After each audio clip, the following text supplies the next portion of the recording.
जय हिंद बच्चों। आज जैसे कि पिछली क्लासेस में मैंने आपको समुच्चय क्या है उसके बारे में परिभाषित किया था, और आज की जो क्लास होगी उसमें हमने जो पढ़ा कि समुच्चय और उसका समुच्चयों का निरूपण। कल मैंने टॉपिक आपको समझाई थी कि समुच्चय क्या है, और आज मैं समझाने जाऊंगा कि समुच्चय निरूपण कैसे करेंगे। और उसमें हम, क्योंकि 1.1 जो प्रश्नावली है उसमें हमको यही पढ़ना है और इस पर हम विचार करते हैं और थोड़ा देखते हैं कि क्या क्या जानकारी है। जो जानकारी है मैंने लिख दी है, अपने नोट्स पे आप लिख लीजिएगा, क्योंकि बेसिक चीजें बहुत जरूरी है जानना। अगर बेसिक हम नहीं जानेंगे तो फिर हमसे बाद में प्रॉब्लम जाएगी। इसलिए मैंने बेसिक पूरे तरीके से बेसिक लिखा है इस पर, और इसको आप देखिए और समझिए कि किस प्रकार आपको समुच्चय को लिखना है और किस तरह करना है। ठीक है, तो 10वीं कक्षा तक आपने जो गणित पढ़ी वो अलग थी, और अब जो गणित आप पढ़ने जा रहे हैं वो थोड़ा सा अलग है। ठीक है, तो अब इस पे स्टार्ट करते हैं अपन। तो आज मैं कोशिश करूंगा कि आपको पूरे एक एक चीज का विवरण दे दूं, जिससे कि हम कल जो है प्रश्नावली 1.1 के प्रश्न करना स्टार्ट कर रहे हैं। ठीक है, तो पहले बेसिक पहले हमारा कंप्लीट हो जाए, कि हम पहले जानकारी ले लें कि क्या क्या चीजें है ये। जब हमें ये जानकारी पता चल जाएगी तब तो हम इसके प्रश्न कर पाएंगे। और कहीं कहीं तो ऐसा है कि प्रश्न करने से पहले लोग बेसिक नहीं समझते। पहले आप बेसिक समझ जाइए, उसको समझिए कि वो उसको करना कैसे है। लोग ये नहीं सोचते, पहले क्या करते हैं कि एग्जाम्पल के क्वेश्चन उठा लेंगे, एग्जाम्पल के क्वेश्चन को बता दिए बच्चों को, और बच्चे फिर उसी से फिर ये सोचते हैं कि हम अब पूरे क्वेश्चन लगा लेंगे। पर एग्जाम्पल लगाना और एक्सरसाइज के क्वेश्चन लगाना, दोनों में जमीन आसमान का फर्क है। पहले आप बेसिक को समझिए, बेसिक के बाद हम आगे की बात करेंगे कि आगे अब कैसे करना है। ठीक है, तो आज मैंने जो लिखा है कि समुच्चयों का निरूपण, आपको सामने दिख रहा होगा ये समुच्चयों का निरूपण, जो कि मैंने कल बताया था, पिछली क्लासेस में देख सकते हैं कि उसमें मैंने क्या क्या चीजें बताई थी। तो उसमें मैंने स्टार्टिंग में 1.1 जो स्टार्टिंग बताया था कि समुच्चय क्या है, समुच्चय निरूपण, तो 1.1 है। तो उसमें हमको पढ़ना है सबसे पहले समुच्चय का निरूपण। समुच्चय का निरूपण क्या होता है? पहला होगा, इसमें दो पार्ट में इसके डिवाइड है। पहला रोस्टर या सारणीबद्ध रूप, ठीक है। दूसरा है समुच्चय निर्माण रूप। ठीक, तो देखिए इसको थोड़ा अपन समझे अगर बात को और देखें, तो रोस्टर रूप जो है सरल है बनाना, वैसे ही है नॉर्मल तरीके से, पर इसका कुछ नियम है। उस नियम को मैं आपको बताता हूं, समझाता हूं। ये सबसे ज्यादा पूछा जाएगा। अभी आप जितने भी 12वीं में जाएंगे, बीएससी जाएंगे, एमएससी जाएंगे, वहां पे आपको इस रूप में ज्यादा मिलेंगे, समुच्चय निर्माण रूप। इसमें बहुत कम क्वेश्चन मिलेंगे, 11वीं तक ही आपको मिलेंगे, लेकिन समुच्चय निर्माण रूप बहुत जगह मिलने वाले हैं। आपको 12वीं में मिलेगा, बीएससी में भी मिलेगा और एमएससी में भी मिलेगा। ठीक है, तो इस पर विशेष थोड़ा सा समझिएगा, क्योंकि इसको थोड़ा सा बनाने में थोड़ी दिक्कत आएगी। एक मैथमेटिक्स रूल से भी बनाना है और एक हिंदी के टाइप से भी आप बना सकते हैं, पर मैं दोनों नियम बताऊंगा आपको कि कैसे करना है। तो अभी रोस्टर या सारणीबद्ध रूप को समझेंगे, फिर उसके बाद इसको समझेंगे। तो सबसे पहले समझते हैं कि रोस्टर या सारणीबद्ध रूप क्या है। देखिए, रोस्टर रूप और सारणीबद्ध रूप तो एक ही है। उसमें आपको सबसे पहले हमको बनाने के लिए कब सभी अवयव, जितने भी एलिमेंट्स होंगे हमारे पास, जितने भी अवयव होंगे, उनको हम किस में, जैसे मैंने कल बताया था कि समुच्चय में सुपरिभाषित संग्रह को क्या बोलते हैं? समुच्चय कहते हैं। ठीक, अवयवों के सुपरिभाषित संग्रह को समुच्चय कहा जाता है। ठीक, मैंने ये बात आपसे के सामने रखी थी और उसमें मैंने ये बातें समझाई भी थी। तो उसमें आपने देखा होगा कि मैंने कहा था कि 10 से कम विषम प्राकृतिक संख्याएं कौन कौन सी हैं या फिर क्या है। तो आपका जवाब जो था वो 1 3 5 7 9 था। ठीक, तो उसको किस में लिखा जाए, उसको किस में लिखा जाए, उसकी बातें रखना जरूरी था। हमने तो सिर्फ ये जाना कि भैया 1 3 5 7 9 होता है तो हम समझ गए, लेकिन उसको अगर मुझे समझाना है, अगर समुच्चय में सेट करना है तो मैं कैसे सेट करूंगा उसको। तो उसके लिए एक प्रावधान है कि जितने भी आपके पास अवयव होंगे उसको मझले कोष्ठक में लिखा जाएगा और कॉमा का प्रयोग करके किया जाएगा। ठीक है, जैसे कि मान लीजिए एक दिख रहा होगा यहां पे। और एक बात और, जितने भी समुच्चय को जो प्रदर्शित करेंगे, ठीक है, उनको कैपिटल लेटर से ही प्रदर्शित करेंगे अपन, कैपिटल से। जो कैपिटल होगा वो जो आपका कोई भी ले सकते हो, A B C D X Y Z, आप कुछ भी रख सकते हो, लेकिन वो कैपिटल मझले कोष्ठक के जो अंदर लिखे जाएंगे उसमें हमको किसका स्मॉल लेटर का प्रयोग किया जाएगा, मतलब छोटे अक्षरों का प्रयोग किया जाएगा। तो मैंने क्या कहा कि जब भी हम किसी समुच्चय का निर्माण करेंगे तो उसमें समुच्चय को सबसे पहले कैपिटल से प्रदर्शित करेंगे और उसके बाद जो कोष्ठक, जो मझले कोष्ठक के जो अंदर लिखे जाएंगे उसको स्मॉल में लिखा जाएगा। ठीक है, और साथ ही साथ उनके साथ कॉमा का प्रयोग किया जाएगा। ठीक है, तो देख सकते हैं मैंने, ये है मझला कोष्ठक, दिख रहा है आपको, क्योंकि मुझे पता है कि थोड़ा प्रॉब्लम जाएगी मझला कोष्ठक बनाने में, पर प्रयास करिएगा, बन जाएगा। तो मझला कोष्ठक के अंदर अगर आपसे ये बोला गया कि 10 से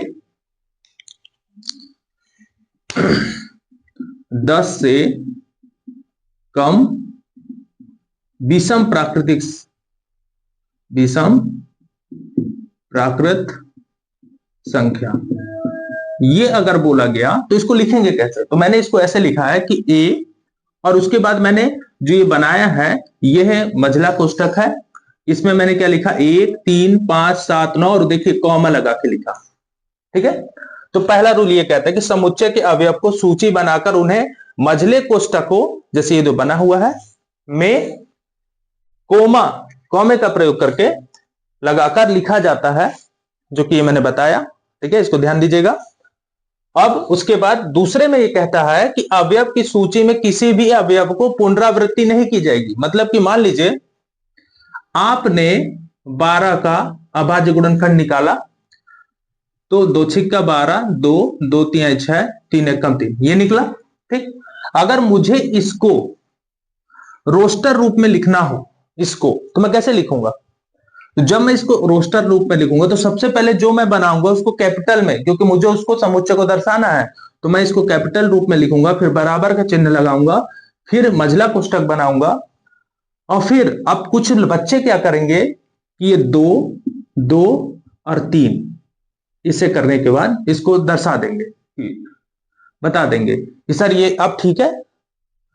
तो ये रॉन्ग है, ये गलत है। क्यों? क्योंकि इसने क्या बोला कि पुनरावृत्ति नहीं करनी आपको, मतलब दोबारा वही अंक नहीं आना चाहिए, दोबारा शब्दों का चयन आप दोबारा बार बार नहीं कर सकते।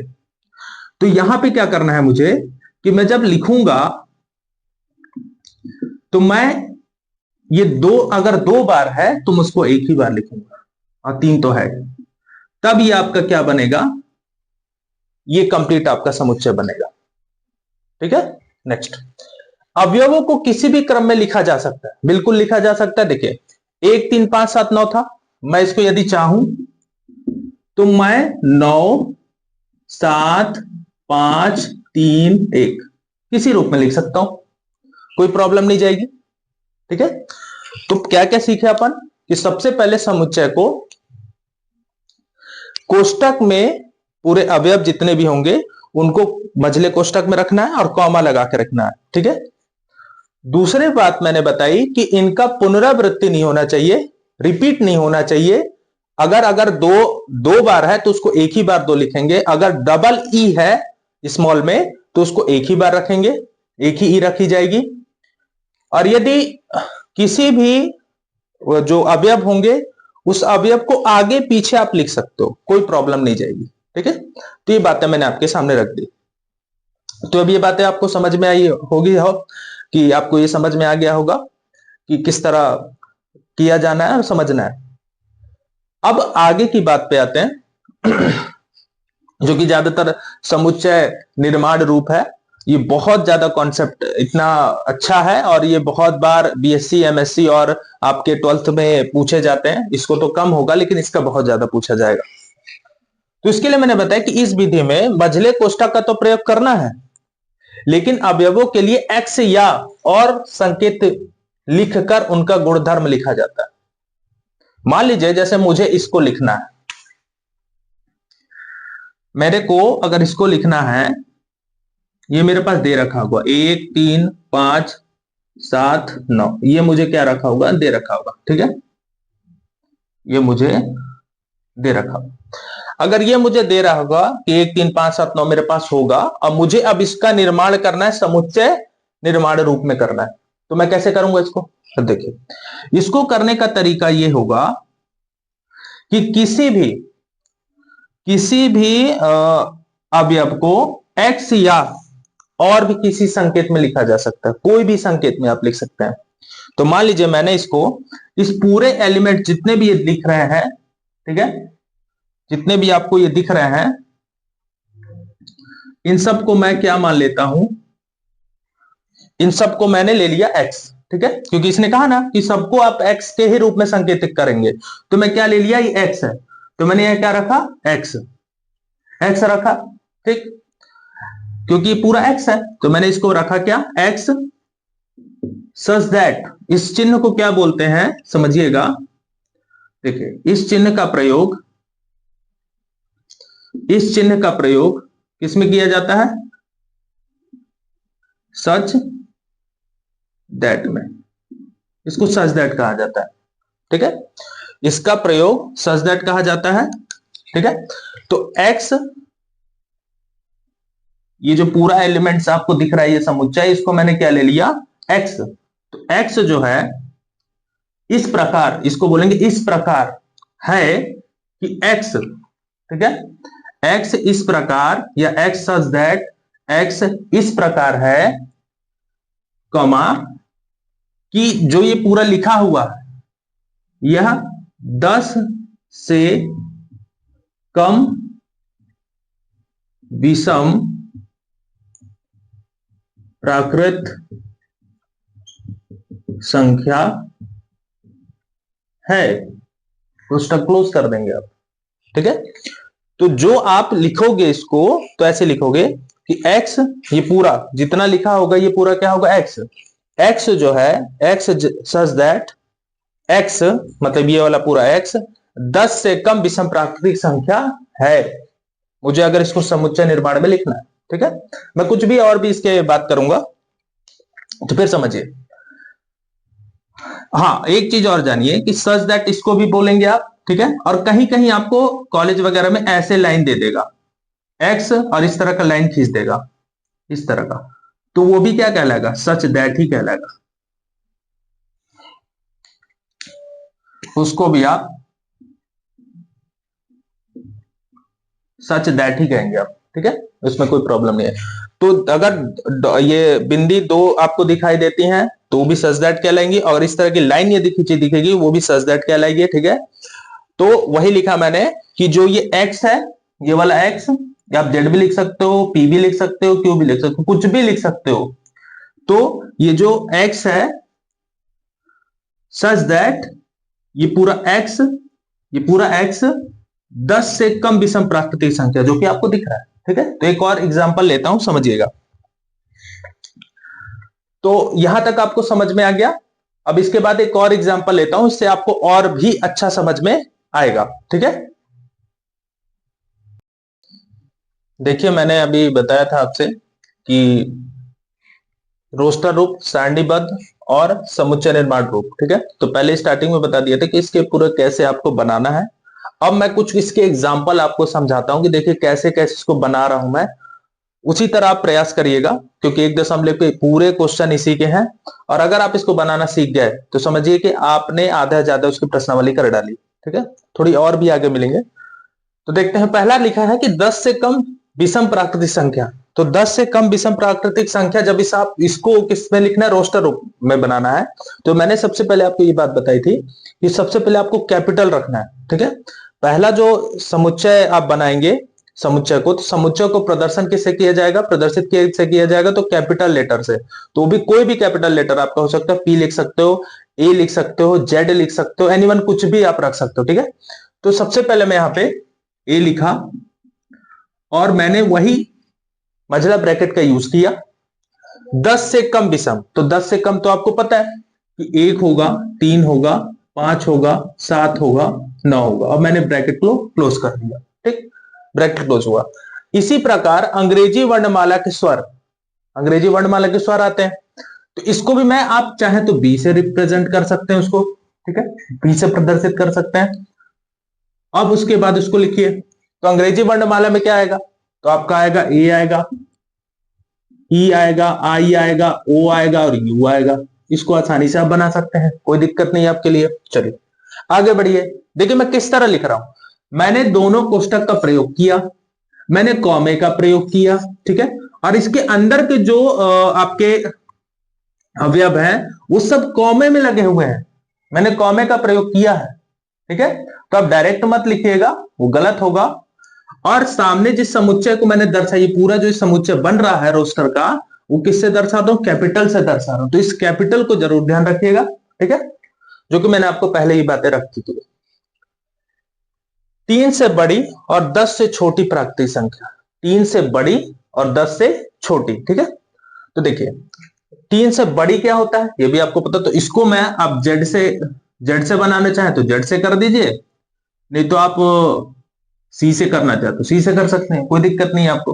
देखिए मैं सी से जब करता हूं तो मैंने लिखा, ठीक है, 3 से बड़ी क्या हो गया, 4, 5, 6, 7, 8, 9 तक पहुंचाया। लेकिन यहां क्या लिखा, 10 से छोटी, तो 10 से छोटी 9 है, 10 तक तो जाएंगे नहीं अपन, तो 10 से छोटा आपको रखना है। अब यहां पे आप ब्रैकेट इसको क्लोज कर दीजिए, ठीक है, ये आपका बन गया। इसको डाउट तो नहीं, अब आगे बढ़ता है। समुच्चय निर्माण रूप, अब ये थोड़ा सा सबको प्रॉब्लम आ रही, तो इसमें इतना सरल है ये, अभी छोटा बता रहा हूं, इसको मैथमेटिक्स रूल्स का अलग बताऊंगा, पहले इसको हिंदी जैसे आपको लिखना है वैसे आपको लिखना है, परेशान मत होइए। तो देखते हैं, इसको करके देखते हैं अपन। देखिए 1 4 9 16 लिखा है, ठीक है, 1 4 9 16, तो 1 4 9 16 को आप कैसे लिखेंगे इसको, तो देखिए सबसे पहले ध्यान दीजिएगा कि एक जो है ये समझ में आ रहा है, लेकिन अगला जो 4 लिखा है वो 2 का तो वर्ग है, 3 किसका है, ये 3 का वर्ग है 9, 4 ये उसका 4 का वर्ग है, तो मतलब कैसे चल रहा है, ये 1 का वर्ग हो गया, 1 का तो आपको पता है 1 का स्क्वायर तो 1 ही होगा, 2 का स्क्वायर तो 4 होगा, 3 का स्क्वायर 9 होगा, 4 का स्क्वायर 16 होगा, ये तो बातें आपको समझ में आ गई। तो मतलब कि ये जो लिखा हुआ है वो एक प्राकृतिक संख्याओं का वर्ग है, ठीक है, इस तरह से। तो देखिए अगर मैं इसको लिखूंगा कि पूरे पूरे अवयव को मैं एक्स लूंगा, क्या लूंगा, एक्स, तो देखिए एक्स लूंगा, ठीक है, ब्रैकेट के ही अंदर लिखना, पूरा काम ब्रैकेट के अंदर ही होगा, बाहर नहीं। तो ये तो पूरा क्या है, पहले तो एक्स है, पूरा क्या है, ये एक्स है, तो मैंने एक्स लिखा। ये जो अवयव है वो क्या है, एक्स है। अब क्या लगाना है, सच दैट, इस प्रकार कि जो ये एक्स है, ये जो एक्स पूरा, सच दैट मतलब इस प्रकार ये एक्स जो है वो क्या है, एक प्राकृतिक संख्याओं का वर्ग है। क्या लिखेंगे, एक प्राकृत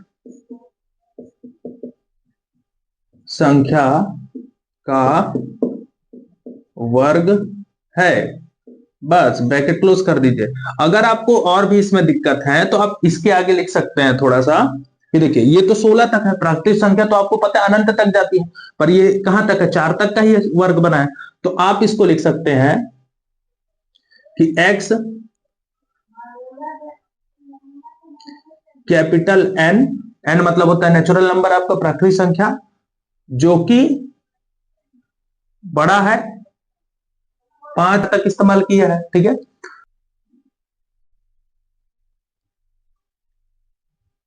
इस तरह से, ठीक है। तो ये 5 तक मैंने ये कंप्लीट हो गया। तो उसी तरह से अपने को इसको लिखना है, ठीक है। और मैथमेटिकल रूल इसका मैं बताता हूं आपको, तो अभी थोड़ा सा इसको समझिए, धीरे धीरे अपन आगे बढ़ेंगे, आपको प्रॉब्लम नहीं जाएगी। अब जैसे ये लिखा है अंग्रेजी वर्णमाला के, तो इसको यदि मैं लिखूं तो बी, बी से मैं लिखता हूं, सेम वही प्रोसेस। ये पूरा क्या है, एक्स है, तो यहां मैं क्या लिखूंगा, एक्स है, ठीक। ये पूरा अवयव क्या है, एक्स है। और सच दैट एक्स जो है इस प्रकार है, इस प्रकार है कि एक्स अंग्रेजी वर्णमाला का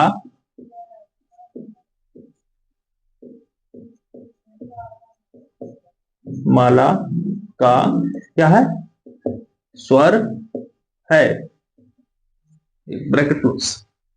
समझा गया आपको कैसे करना है। तो देखिए, जो भी आप बनाएंगे तो सबसे पहले जो आपको एलिमेंट्स दिए होंगे, जो भी आपके पास अवयव होंगे, उसको आपको किस में रखना है, एक्स रखना है, ठीक है। अब जो काम कर रहे हैं किसके लिए कर रहे हैं, इस एक्स के लिए काम कर रहे हैं, ठीक है। तो एक्स सच दैट जो एक्स है एक प्राकृतिक संख्याओं का वर्ग है, कंफर्म। दूसरा जो लिखा है कि ये अंग्रेजी वर्णमाला का मुझे पता है, तो मैं इसने पूरे को ले लूंगा एक्स, ठीक है। और ये जो सच दैट है, एक्स सच दैट, और ये जो पूरा एक्स है, ये पूरे अंग्रेजी वर्णमाला का क्या है, स्वर है। बनाते बन जाएगा आपसे। चलिए अब आगे बढ़ते हैं थोड़ा सा। तो कुछ और विवरण पे यदि मैं जाऊं, अब बात करूं, तो इसके मैथमेटिकल रूल पे जाते हैं। मैथमेटिक्स के इसका जो मैथमेटिक्स के रूल में दिखते हैं जिस प्रकार से, उसको कुछ इस प्रकार से भी लिखा जा सकता है कि एक्स सच दैट एक्स जो है एन बिलोंग्स टू, अभी तो आप पढ़े नहीं है, चलिए अभी मैं उसके बारे में बताता हूं कि बिलोंग्स टू क्या होता है, उसको थोड़ा सा आपको विवरण दे देता हूं, उसके बाद इसको अपन बना के दिखाएंगे, ठीक है। अभी इसको आप अगर देखना चाहते हो तो अच्छे से देख लीजिए।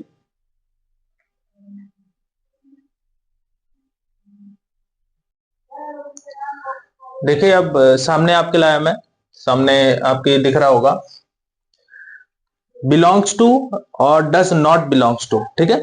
देखिए सबसे पहले इसका अर्थ समझते हैं क्या है, कि जो समुच्चय ए है उसके जो अवयव दिख रहे हैं आपको, अवयव दिख रहे हैं, वो इस ए में है कि नहीं, ठीक है, उसके लिए इसका प्रयोग करेंगे। मान लीजिए जैसे आपके घर में कोई सोनू, मोनू और राहुल, ये 3 लोग हैं, ठीक है। अब आपका घर जो है वो मान लीजिए राजू का घर है, राजू के घर में सोनू, मोनू और राहुल हैं, ठीक। तब ये तीनों इसी घर के अंदर है, वो घर का मालिक कौन है, राजू है, ठीक। तो राजू है, तो अगर कोई पूछेगा कि राजू के घर में राहुल है, तो बिल्कुल है। सोनू है तो बिल्कुल है, और राजू के घर में मोनू है तो वो भी है। तो ये तीनों व्यक्ति उस घर में हैं। अगर उससे पूछ दिया गया कि राजू के घर में क्या अभिषेक है, तो अभिषेक की तो बात हुई नहीं कि राजू के घर में अभिषेक तो है ही नहीं, ठीक है। तो अगर वो तीनों व्यक्ति हैं तो वो बिलोंग्स टू है, मतलब इस छोटे से आपको घर दिख रहा है, उस घर के अंदर है। अगर वो घर के अंदर नहीं है तो वो 8, 10 और 99 आपको दिख रहा है क्या, नहीं है। अगर वो है तो उस घर के नेम आपको लिखने पड़ेंगे, ठीक है, कि इस फलाने व्यक्ति के घर में है। और अगर वो व्यक्ति उस फलाने घर में नहीं है तो उसको नहीं लिखना है फिर, ठीक है। तो उसको कुछ इस प्रकार से हमने समझाया कि देखिए एक जो है समुच्चय एक का बिलोंग्स टू है, ठीक है। एक जो है बिलोंग्स टू ए, मतलब ए में एक तो दिख रहा है, बिल्कुल सेट में आपको दिख रहा है समुच्चय में। जो अगला है 3, वो भी ए में है, मतलब बिलोंग्स टू। 5 बिलोंग्स टू ए, 7 भी बिलोंग करता है किसमें, ए में। 9 भी बिलोंग्स टू ए, इसमें आ रहा है। अच्छा, क्या 8 इसमें आ रहा है क्या, नहीं आ रहा है। तो 8 does not belongs to set A, ठीक है, वो आपके समुच्चय ए का ये बिलोंग नहीं करता है, तो उसके लिए आपको इस तरह क्रॉस लगाना पड़ेगा। ठीक है, 10 क्या इसमें है, क्या नहीं है, तो ये भी नॉट बिलोंग्स टू। ठीक है, डज नॉट बिलोंग्स टू। ये भी 99 है क्या इसमें, तो डज नॉट बिलोंग्स टू। तो आई होप आपको ये बातें समझ में आई होगी कि जितने भी इसमें आपके अवयव होंगे वो उस समुच्चय के होने चाहिए। अगर उसमें नहीं है तो बिलोंग्स टू नहीं होंगे, और अगर है तो बिलोंग्स टू होंगे। ठीक है, तो जैसे मैंने एग्जांपल आपको दिया कि 3 व्यक्ति अगर घर में है और उस किसी व्यक्ति का घर है, तो वो तीनों जो है उस व्यक्ति के ही अंतर्गत होंगे। अदर व्यक्ति उसके अंदर अगर एंट्री नहीं किया है तो वो उस घर में नहीं जाएगा। ठीक है, तो डज नॉट बिलोंग्स टू में आएगा। ठीक है, उसके बाद मैंने जो कहा था आपसे कि जो मैंने कहा कि मैथमेटिक्स रूल्स में, अब इसको मैं थोड़ा सा लिख के दिखाऊंगा गणितीय रूप में। तो कुछ ऐसा है कि देखिए, ये पूरा तो x होता है, ये मैंने पहले भी बता रखा है कि इस पूरे जितने अवयव है मैंने क्या लिया उसको x। ठीक, सच दैट ये जो पूरा x है ये नेचुरल नंबर का स्क्वायर है, तो इसको मैंने क्या लिखा, n का स्क्वायर। नेचुरल नंबर का स्क्वायर मतलब प्राकृतिक संख्या का वर्ग, तो मैंने n स्क्वायर। ठीक, अब जो ये n है, ये जो n है वो किसके बिलोंग करता है, वो जो n है स्मॉल n जो है वो कैपिटल n मतलब नेचुरल नंबर पे बिलोंग करता है। तो मैंने यहां लिखा कि n जो है कैपिटल नंबर, कैपिटल नंबर्स पे मतलब नेचुरल नंबर पे। तो देखिए n, कैपिटल n को सो दैट आगे तक लेके जाते हैं अपन, प्राकृतिक संख्या है।